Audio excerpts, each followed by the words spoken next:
வாழக்கூடாதவங்களுக்கு நான் கொடுக்கிற தண்டனை மரணம். வாழவே முடியாதவங்களுக்கு நான் கொடுக்கிற மரணம் வரம்.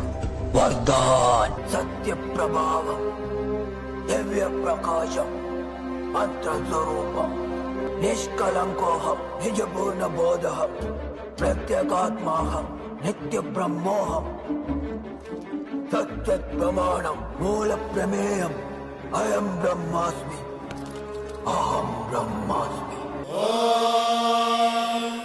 नमः सोमाय च रुद्राय च नमस्ताम्राय च अरुणाय च नमः शृङ्गाय च पशुपतये च नमः उग्राय च भीमाय च नमो अग्रे वधाय च धूरे वधाय च नमो हन्त्रे च हनीयसे च नमो वृक्षेभ्यो हरिकेशेभ्यो नमस्काराय नमः शम्भवे च मयोभवे च नमः शङ्कराय च मयस्कराय च नमः शिवाय च शिवधराय च